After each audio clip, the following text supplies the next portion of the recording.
Ladies and gentlemen, J.J. Watt. Yeah, Jage, one day you'll get into this media run Hall of Fame, not the Pro Football Hall of Fame, the Media Voter Hall of Fame. Maybe you will. I don't know. Maybe you will. You're tweeting a bit too much. You're getting a little loud on Twitter. Yeah, careful. That's what I'm saying. Did I tweet a little too loud? Did I upset the apple cart a little too much? I mean, what are we doing? Okay, so you have the same reaction as everybody else. Whenever Don Von Natta Jr., DVN Jr., reported it, I thought it was fake. I'm like, well, how's he know? How's this? Do we already know who it is? Next Thursday night, I believe, they'll be naming the official Hall of Famers. We might have them on program Friday morning for a game show, actually. Now, do we have a spot reserved, just in case there is a change of opinion before now and then? We shall see. So them reporting that he wasn't in there early, I thought it was a lie. But then as it was getting picked up and repeated, it was like, how is this even possible? Jage, this does feel like the one that felt like a surefire lock that goes the other way. And sometimes you need that type of situation to kind of drive a little change in something. Do you think there's any way to fix this, change this? Or what is kind of your thoughts of the current reality of the Pro Football Hall of Fame?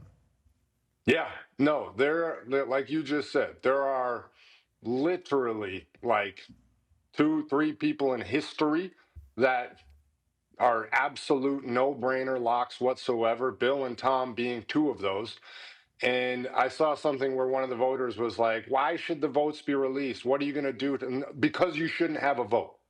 If you have Bill Belichick not making the NFL, the Pro Football Hall of Fame, you should not have a vote for the Pro Football Hall of Fame. The guy has 8 Super Bowl titles. There's only been 59 of them. He's got 8 rings from 59. Like, what are you doing? What qualifications do you want? How do you tell the story of the NFL without Bill Belichick? Yeah, if you didn't have him on your ballot, and I get this whole like, well, there was 3 spots and you can only put like, I don't care. If there's only 3 spots, Bill Belichick is spot number 1, point blank, period. You figure out who fits in the other 2. No other matter should happen. He is in the Hall of Fame, first ballot, no matter what. The guy beat me left, right, and center multiple times. I should have every reason to hate him. He's a first ballot Hall of Famer without question. This is stupid. It feels like all the ball is coming out and saying this right now, because there's a lot of people, obviously, for the last year and a half or so, even the final years maybe at New England, who started to feel a certain way about Bill Belichick and how, the way he did handle the media and the way he operated in the public eye versus the way he operated with his team. It seems like very different, but in the public eye, he didn't want anybody to like him. He didn't care if anybody liked him. He's here to do a job. Let's keep it moving. Whenever you're not winning as much, whenever you act like that, people throw that in your face a lot. Like, hey, look at this, look at this. So people have really celebrated and danced on the downfall, almost in their eyes, of Bill Belichick. Now, Bill Belichick will say that he's building something in North Carolina that's going to be great. He was literally on the recruiting trail this morning. They tried to run him out of that job 100 times. I mean, there was multiple different things about that. Obviously, his personal life is talked about very, very loud. It feels like this is the first time where all of ball has come together and acknowledged Bill Belichick for what he is. Do you not agree with that, Jage? It's hands down the best PR that he could have right now at a time where obviously it hasn't been the greatest PR for him the last year or two here with everything that's gone on. And it is a galvanizing. I mean, have you ever seen Twitter come together about anything 100% all together at one time? It's been incredible to watch this reaction because it's such it's such a no-brainer. It's the stupidest now, thing for Bill Belichick, I'm happy he's getting a chance to get his flowers. Yes. And I hope he does get to experience that, which is basically why I wanted to call this morning as they were on the recruiting trail. I'm like, hey, I just want you to know, like, everybody is going to bat on your side for this. Like, I don't know how much you follow it. I don't know how much you know. But literally everybody in ball, including Hootie, Hootie is coming out. He's a Dolphins fan. He's coming out on your side. It does feel like he's getting a lot of flowers right now that maybe he didn't get because there's that documentary. Well, yes. There's all the other stuff that kind of. It's been a very negative post-leave of New England for Bill Belichick. And that's why after the documentary, which was 2 years ago, not that long ago, after that documentary came out, everybody was basically like, hey, Robert Kraft, what the hell are you doing? Like, why did you guys decide to paint Belichick in this light? And a lot of people in New England had a lot of qualms with Bob Kraft for years because of how they painted him. So you'd assume that maybe they learned something from that, just not even, the Krafts, because the Krafts did. They basically called their mistake and hired Mike Vrabel. But you would assume other people would say, hey, everybody who tries to bury Bill in the end inevitably loses, because all the football people know how much he means to the game as a whole. So the fact that they still came out and did this is ridiculous. And now if the reasoning, which maybe we'll find out, maybe we won't, if the reasoning is, Spygate and Deflategate, what is that set for next year with Tom Brady? Like, what's the precedent there? Because he was a part of it. I think he's 2 years, 2028, actually. That was me from earlier misquote. But it will be fascinating how the precedent is set now. How is the precedent set? Didn't they let in 20 people like a couple years ago? Yeah, post-COVID. Yeah, because of COVID. And then there was because there was a backup There year. was like a class where there were 20 people going in, but Bill Belichick's not in. Like what? I mean, like if you got in, or like if you're in there, you're like, oh well, hang on a second. Should I even be here? Because Belichick's not here. Like, do I deserve to be here? No, because I don't have 8 rings. Like if I. Oh, if Jage thinks there's a chance he's not making it now. Jage is like, hold on now. Well, he was using that thing. The bionic arm. Yeah. I am curious though, for like guys like JJ who you should unequivocally be a first ballot Hall of Famer, but after something like this comes out, like, does that even matter anymore? Like, it seems like the whole idea of being a first ballot Hall of Famer, like, that doesn't mean shit anymore. Well, that's what this does. Like, that starts this conversation where it should never be a conversation. Like, a first ballot Hall of Famer should be the most highest honor, biggest thing, and the guys that are no-brainers should be no-brainers.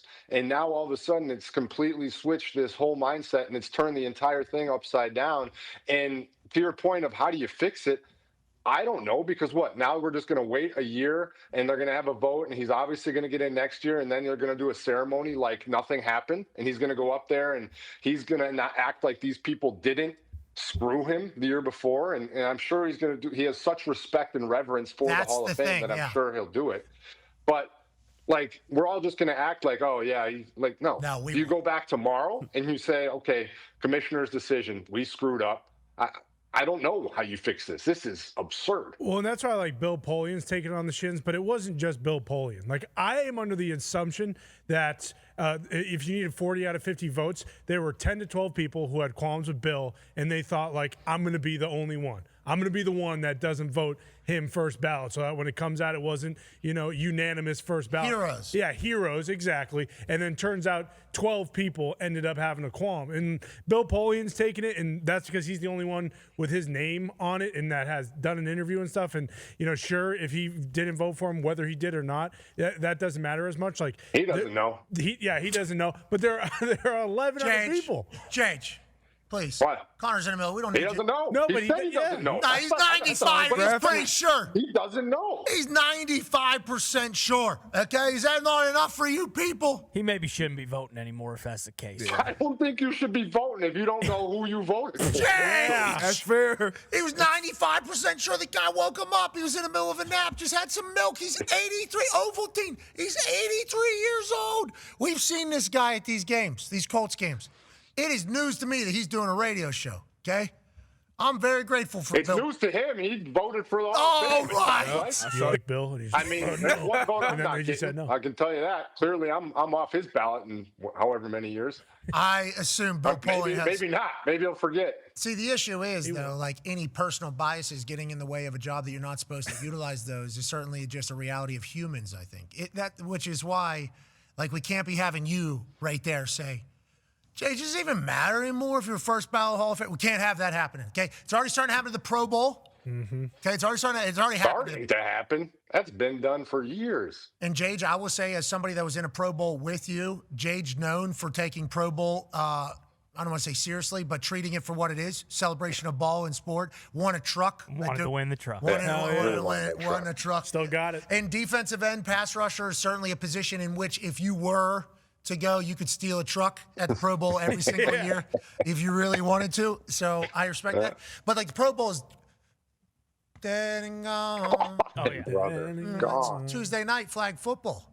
And I saw, was it Sean Merriman maybe that put the post out about what the Pro Bowl used to be? Mm-hmm. That was real from Sean Merriman. I grew up wanting to go to Hawaii to go to the Pro Bowl thing because of how cool it looked, how awesome it looked. When I make it to the NFL, I'm like, all right, I just want to get to Hawaii and do this Pro Bowl thing. And then obviously make it. First time I make it, it's in Arizona. And we had to drive out in the middle of the desert. And it was freezing cold. Love Arizona, but it just didn't even have the full hotel rented out. JJ couldn't even hang out because there was another convention happening in the hotel. It's like, this is not what I thought this was going to be. And then everybody's like, well, the players aren't taking it serious. Well, it feels like the NFL's not taking it as serious either. We can't even sit at the lobby bar because there's a T-shirt convention happening at the same exact time, the same as our hotel. So I feel like everybody contributed to the Pro Bowl become an ass. I think everybody contributed to that. We can't have that happening to the Hall of Fame, is how I feel, JJ. That's how I feel. Yeah, I agree. I agree. I mean, I'm hopeful to be in it one day, and I'd love for it to hold the prestige and value that it's held my entire life. And because of all the unbelievable names and legacies and legends that are in there. But that's why this is so blasphemous, because if Bill Belichick is not a first ballot Hall of Famer, no person in the history of the NFL deserves to be. Jimmy Johnson said, I don't want to hear it. Yeah, he said Bill Polian was telling him how to cheat before as well. Well, let's read his tweet, please. Yeah, okay, let's make sure we get the words right. If they're using the excuse, he wanted to emphasize that, of Spygate, that's ridiculous. Many teams, including ourselves, I'm in the Hall of Fame, tried it. Howard Mudd at Kansas City, who later coached for Bill Polian and Tony Dungy, gave us the idea. He was the best, rest in peace, by the way. We didn't get anything and stopped, but many teams gave it a try. Jimmy Johnson will be joining us, I believe, in like 30 minutes or so to chit-chat a little bit more about that. Doing do some journalism, but that is a fascinating thing because whenever this was all coming out publicly, media-wise, I think fan-wise, the Spygate, all of the gates, gets very loud with these people, and then everybody in ball was like, not that big of a deal. Still got to execute. Let's keep it moving. Even the Connor Stallion stuff, it was very much like, let's keep it moving. And I'm not saying everybody is cheating, okay, but there are certainly a lot of people that were potentially trying these things that were like, let's not look into this too deep. Let's go ahead and just keep it moving how we're doing it here. So the Spygate felt like that from within a building, but I do know there was people that thought it definitely crossed the line. So I don't know where the Spygate thing falls in all this. I assume it's certainly held over his head. But isn't that also the part, like, you're just grandstanding if you're one of these voters? Because, like, the only people who truly could be pissed about the Spygate stuff would be other front office executives, coaches, stuff like that, guys who, maybe 2 or 3 of those guys were actually in the league at the same time of Bill that have a vote. Like, it's all these other people who are saying, like, this isn't right, who weren't in a football building. So Bill Polian, I guess, would be the person in that particular instance. Jade, your thoughts on that as we talk about, like, the football culture as a whole? They're treating the Spygate scandal as, like, a punishable scandal. That must be the reasoning, the logic that they're utilizing in their voting, I would assume. There is no logic. There is no reasoning. Like, I don't get it, man. The guy has 8 Super Bowl rings. Like, what are we doing here? Like, this is... oh, man. Jimmy Johnson's going to tell us he's been doing it the whole time, though. Howard Mudd caught a serious stray there. He wasn't expecting to wake up today being pegged with some... Wow. Jeez. But, like, I mean, rest in peace to Howard Mudd. Yeah, I know. Oh, sorry. Sorry. Yeah, actually. And also, I will say that Howard Mudd and his family would laugh at what you just did right there. Yeah, so that is, don't feel terrible. But he's rolling over in his damn grave, that Bill Belichick. That's how crazy he said, hang on. Was that my name being thrown around? Howard Mudd is tough enough to do that, too. Everybody knew about Coach Mudd. Really? Oh, yeah. On the sideline, he was getting all the signals. Coach Mudd. But that was everybody was trying to do it, though. Which is why. Everybody is doing it, man. They're literally spy reports for every single team. You're doing everything. But now I don't know how far it went. Don't say this.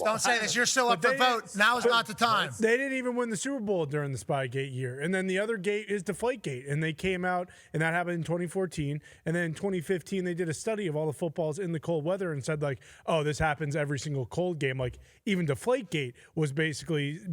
Now, the Spygate, you would assume that they've been doing that. Yeah, you definitely have no ties to the situation, Connor. Like, you're He's got Boston Bruins. I got a Bruins shirt. I got the Pat's helmet, all this. But still, like, even the deflate. Yeah, I got my helmet right here, old school. And the Hall of Fame helmet. Yeah, and the Hall of Fame off. That's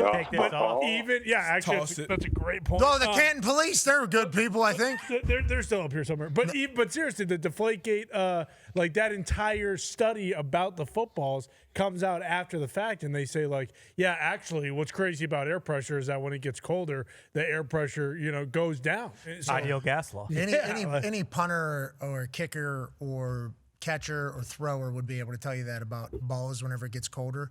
But the original report came from Bill Nye the Science Guy, bro. Yeah, Yeah.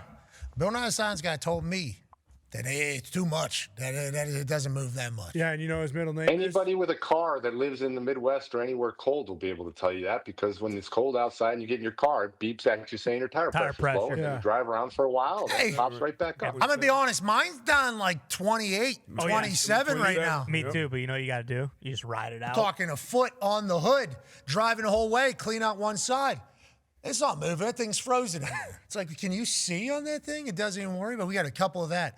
And need that thing to get warm. Need the car to get warm. It is unbearably cold right now. It is. And it's only starting. Where you're not in it anymore. A minute here and there. It's been cold. We had snow days. Sure. You're not in your Don't log worry about cabin where up I in am. Wisconsin. Don't worry about where I am. Don't worry about where I You're am. not in your log cabin up there in Wisconsin. Yeah. I know that. I know, because those were the good old days. Whenever you turn on, J.J. Watt lives in a log.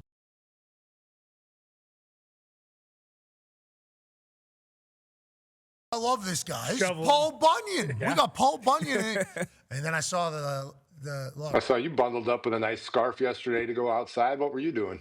Had to go clean a little thing off or two, you know. Little Blue, the dog that we have, his energy doesn't wait. You know, he ain't got the time, so you got to get him out there and run a little bit. So I had to get him out there and run, and snot frozen. That's where we're at. Oh, yeah. We're at snot freezing time. And there's another one coming. And I don't have a lot of cold weather stuff because I don't really get cold. So that was everything. Yeah, you don't live. What's that? Yeah, you live in a place that you wouldn't need it for sure.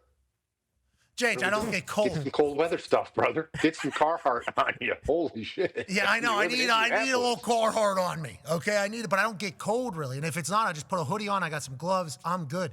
That one, face, had to do the full-on scarf. That was from Travis Kelce. I believe he sent me a gift back. Sure. Oh, nice. Thank you, Travis, for doing that. That pulled that out of a box. I'm like, do I have one of these things? What can help me? Oh, Travis. Shout out. Super fashionable. Did that entire Shiesty. thing. Yeah, I felt pretty good about it. But it's cold as shit, Jake. Yeah. It's cold as shit out here. Yeah, no, I believe that.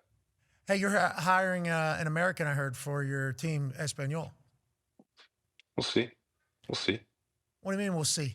Diego Luna deserves We'll a see. spot. We're working on a few different things. We got some ref issues going on. We're trying to figure some things out here. Been some questionable things happening, and we're trying to make sure that everything is on the up and up. And we're not getting little club syndrome here. We're going to stand up to it. What? You're getting Lil Bro'd by the refs? You got what's And good?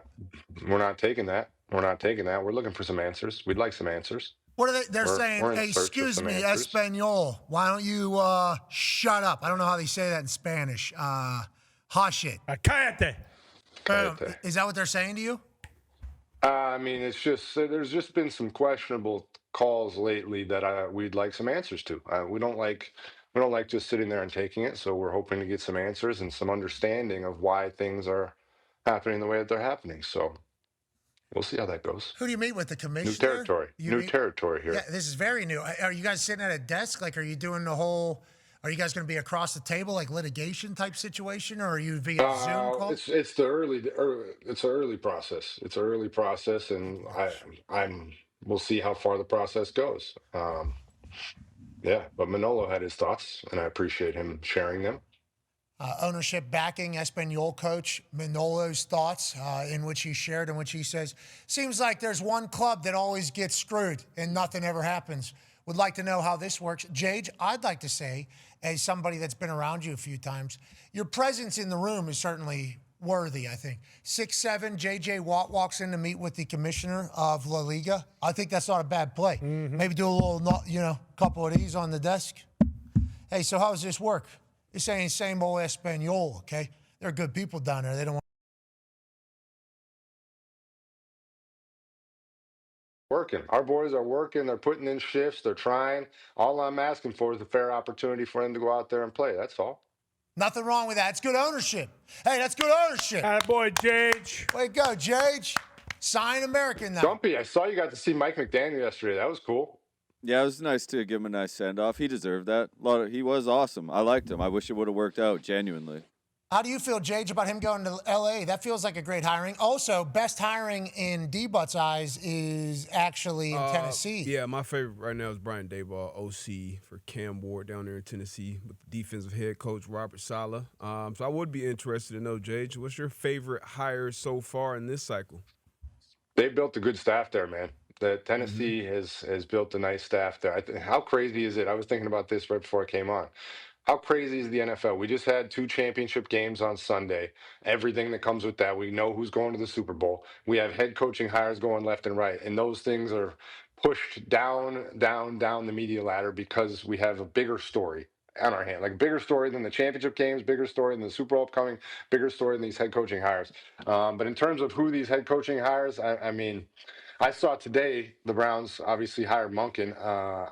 Jim Schwartz, in my opinion, then seemingly would be available because I believe he interviewed twice for the Browns head coaching job this cycle and didn't get it. So it I has have a been very reported. hard time. Has been reported he's out. So, I mean, there's another guy available right now for people looking at DCs and obviously been a very successful defensive coordinator in this league. So that would be a hot name to look out for. Who knows where that ends up. But this cycle has been really, really interesting to watch. I mean, obviously the Buffalo situation just happened there. They were looking for a new vibe after everything. And I think Joe Brady's a great coach. I think he has potential to be a great head coach. A lot of people had him on his radar, but I just don't know if new vibe is from within the same building. I don't. We will have Joe Brady on tomorrow, I believe, at like 1:30 Eastern or so. I think he has a presser, and then he's going to join us. I've been told immaculate vibes. Now, what does that mean? He is great. I've talked to him a bunch this season because we had a bunch of their games. He is great. There is no doubt that he's been a head coaching candidate for a long time for a reason. He is great. But what I'm saying is when you go out and do a press conference about the reason that you fired a coach going in the locker room and seeing the vibes being down and feeling like you needed new energy, like that, you can just see how optically that's just an interesting. Well, then there's another optic to it as well, Connor. Yeah, not to mention, Jage, when the owner comes out and says, like, hey, the coaches, they liked Keon Coleman, not Brandon Beane. And you think, well, Sean McDermott's a defensive head coach, so the coaches that like Keon Coleman would probably be the offensive guys, which would then lead you to think, well, the offensive coordinator is Joe Brady. So Joe Brady loved Keon Coleman. So Terry Pagula just once again throwing his guys without even knowing it under the bus. No, it's just a master class out of, hey, I'm just going to shoot from the hip up here. Yeah. Now, and you're allowed to do that if you're an owner, especially if you got a new stadium coming and everything like that. But Joe Brady with his great fade taking over up there in Buffalo, I think is potentially special hiring. If he can get it right, like we've seen some of these, Liam Cohen, what we've seen Liam be able to do down there in Jacksonville. Now, obviously, they're not playing for the Super Bowl, but still, what Ben Johnson was able to do, and I'm not saying that that's an exact, comparison because Ben Johnson was belle of ball for head coaching role for like 3-4 years. Everybody knew he was going to be a guy. But if Joe Brady can bring a little bit of fresh energy, a little bit of a reset with Brandon Beane still doing his entire thing, maybe the Bills win it all. Maybe the Bills win I've it all. heard Jim Leonard's name thrown around for DC. I think Jim Leonard's going to be a phenomenal defensive coordinator in this league. He obviously Wisconsin man, but that's a guy who whoever hires him as a defensive coordinator, I'm very much looking forward to watching their defense play. How'd you feel about Pittsburgh yesterday? Big Mike McCarthy getting emotional before the first words even come out of his mouth. Obviously, TJ, Pittsburgh Steeler. Obviously, J.J. Watt has attended a lot of Steelers games, called a lot of Steelers games. Massive turnover, first time in longer than 19 years. McCarthy takes over. Got emotional, say he loved the city, and it feels like he won over some people in the city with his emotion and raw, authentic love and passion for the Three Rivers. What are your thoughts on Big Mike McCarthy getting the gig and his initial reports?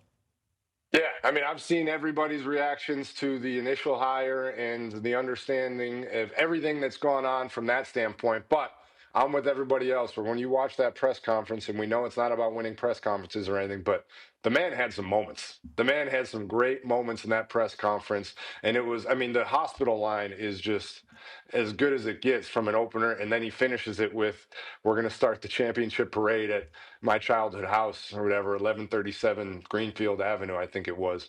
And he's got the entire McCarthy family tree there, which is a large tree. It's I don't know. He crushed it. It was a really cool press conference. It was great. I think people are starting to come around on it a bit. Obviously, the offensive coach that'll be cool to watch in Pittsburgh for the first time. Haven't really seen that. So he did as great of a job as you can do at that press conference to get people on board. Jesse Minter will be joining us tomorrow, new head coach of the Baltimore Ravens. They obviously have high hopes and everything they have cooking up there. Move on from Harbaugh. You know, Monken just gets hired in Cleveland right now. Schwartz is going to be out. The big bad wolf potentially for that Cleveland defense is leaving the city. Very new AFC North with Zach Taylor and Joey B still sitting there in Cincinnati. What are your thoughts on how it kind of looks from this point of view as we know nothing about the actual rosters? Yeah, that's the ultimate question. Is I understand the qualms about Mike McCarthy, and I completely get it. I also think that in the desire for somebody new and somebody exciting and somebody huge, there is a little bit overreaction in the fact that Mike McCarthy's a good football coach still. Like, it's not like oh my gosh, how could we possibly go with that guy? Let's not take it that far the other direction. But it's the quarterback. Like, are you going to go with Will Howard? Is it going to be Rodgers again? Who's going to fulfill that position, and how do you build that for the future? That's the only pertinent question there, is the quarterback of the Pittsburgh Steelers, how that goes. In Baltimore, you've got Lamar Jackson. So you add Jesse Minter on the defensive side. The defense would imagine to be shoring up, see who the offensive coordinator is. But at the end of the day, you have Lamar Jackson. That's going to be great. Cleveland, they got to figure some stuff out. Obviously, their defense is going to be great. They have Myles Garrett, but I mean, they have work to do. Pro Bowl quarterback, please. Hello. Jerry Jeudy too. Yeah. And then you got the Bengals, who are running it back and weren't able to make it, obviously. But Joe Burrow's back, healthy and ready to roll. One of the best in the absolute business when he's healthy and running. So going to be a great division per usual. And I would imagine I'll probably be covering a lot of their games like we were last year. J.J. Watt North, I can't wait to hear it. You also had some AFC South stuff as well. Obviously, a lot of Texans games. They were undefeated with J.J. on the call. Maybe we should look into that. Maybe the Hall of Fame voters will do some actual digging into things. Yeah. How come all J.J.'s teams win whenever he's on the call? We'd like to get to the bottom of that. You talk about the Cincinnati Bengals there with Joey B being one of the best in the world. They went from outhouse to penthouse. Joey B gets hurt his rookie year, comes back. They end up going to the Super Bowl, almost win that thing if Aaron Donald doesn't wreck the game. The Cincinnati team kind of gave hope to a lot of different fan bases. This year feels like that's been even more emphasized. Go ahead, AQ. Yeah, both teams in this year's Super Bowl did not make the playoffs last year. Now they're in the Super Bowl. What team or teams do you see that didn't make the playoffs this year maybe having that same success next year? Oh, man. That's a great question. It's definitely one I wish I had time to prep for. JJ, wow, a little bit. I mean, I would say that the Ravens are certainly in that. I would say that the Kansas City Chiefs are obviously in that. I mean, you're immediately looking at those types of teams that didn't make it this year, but are stacked and ready to roll for next year. But it also speaks to this league, man. It speaks to this league that this is what's capable of happening. And we talked about it with all the head coaching turnover. Like, everyone expects you to win now. And if you don't win within your first 2 years, sometimes your first 1 year, you are gone and they are looking for somebody else. It is, I think it's great to watch. And from a fan standpoint, and somebody who's a fan of the game, I love watching this. But from somebody who also took some time to develop myself, and if I was on this type of timeline, would have been kicked out of the league, like, it's so damn hard to develop coaches, to develop players, to develop organizations properly when you are doing things on this fast of a timeline and the expectations are this high this quickly. Fernando Mendoza with the Raiders. I might turn them completely around. Who's their coach? Who knows? Maybe the Arizona Cardinals. Boy, Maybe they go on a Super Bowl run next year. Nah. Yeah, maybe the Arizona Cardinals do it. The Jets, they've hired offensive defensive coordinators, obviously. Don't see it. First-year coach. Tennessee Titans, Cam Ward, huh? Possibly. Maybe has an opportunity here with Dayball calling the play. Jackson Dart, New York Giants. Sexy Dexy. Sexy Dexy going very ham on the internet at the moment. They got Jackson Dart. They got Harbaugh. Do they have a complete culture shift to make this thing? Bruce is nodding his head yes as a Zoofaholic. 11 wins or bust. Can you show your hat to the camera? Zoofaholic, baby. 11 wins or bust. Big fight Sunday night. So maybe the Giants make a run at this thing. And then Washington Commanders, obviously, you think Jaden Daniels. Shuck came on at the end of the season. That's the one. Boom. That's the Shuck one. potentially goes crazy down there in New Orleans. That's the one. That's parody of the NFL. Shoddy. Cowboys. Dallas. Dallas has a chance. Dallas, Baker Dallas, revenge. Detroit. Easy. quarterbacks. It's so hard. It's crazy to look at this graphic because I'm like sitting here thinking like, all right, who's their offensive coordinator, who's their D coordinator, and the guys they got. Like, you can't even do that right now. There's so many teams that don't have everything in set, or there's so many things that have changed. It's crazy to look at this and try and figure it all out right now. And not mentioned here is the Indianapolis Colts, because we don't have our pick for the next 2 years. That's right. Okay? And there's a chance we make the playoffs next year. Well, There was one team that nobody agreed upon, which is a shame because JJ's got great history there.